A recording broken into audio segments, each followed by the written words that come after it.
Thank you very much, Professor Inbar, Dave, distinguished guests and speakers. I'm glad to join you today, and I want to congratulate Professor Inbar and the BESA Center, as well as the co-sponsors, Abe Foxman and the Anti-Defamation League, for organizing this serious dialogue in U.S. Israel relations. And I have to say, my embassy is proud that we've been able to make a contribution to the conference.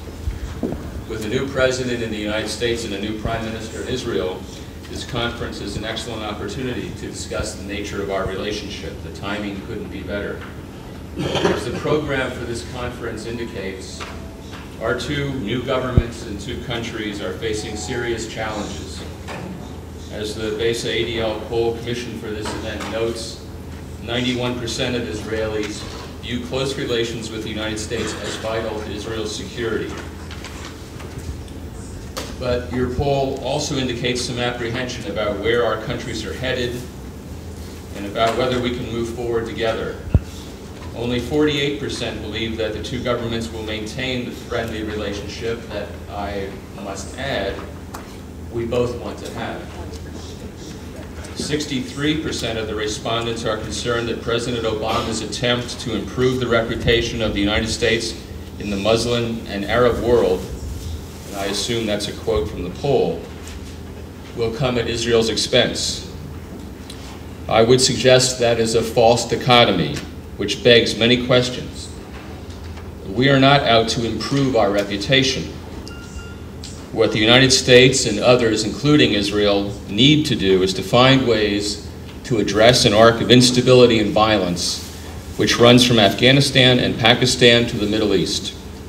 If we succeed, Israel will be infinitely more secure than if we do not. The meeting between President Obama and Prime Minister Netanyahu on May 18 will be an important meeting.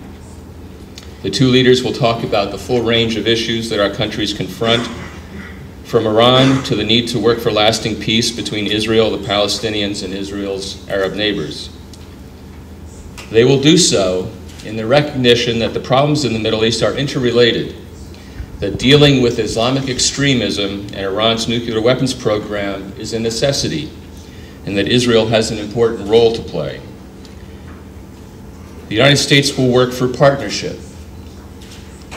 Some of you have undoubtedly seen the commentary last week about the Obama administration's first 100 days.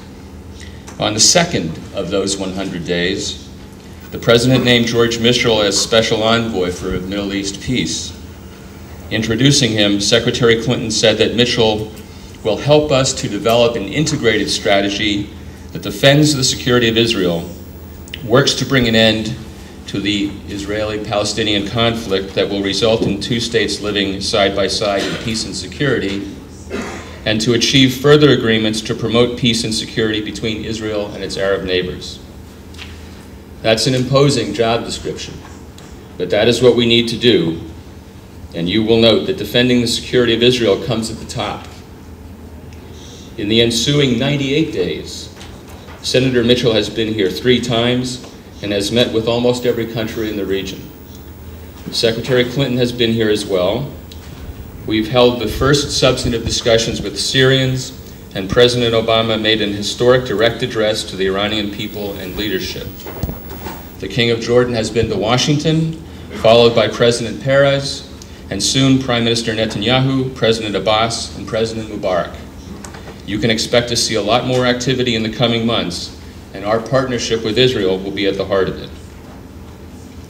Every day I read in the press, mostly citing unnamed sources, speculation about impending confrontation in the U.S. Israeli relationship. I'm not sure that where those stories are coming from. We don't always agree with even our closest friends. But I was heartened to see the results of your poll also show different aspects of the reality of our relationship. 72% of Israelis have a positive attitude towards the United States, and 68% believe the U.S. is a loyal ally. An even larger group, 76%, believe that in a moment of truth, the United States will come to Israel's assistance. Over the next 2 days, an impressive list of Israeli and American experts will examine our bilateral relationship and discuss who and what shapes American foreign policy, the role of American Jewry, and the future of our relationship. I'm sure it will make for a lively and interesting discussion, and I frankly wish I could stay for all of it. But thank you again for letting me join you this morning.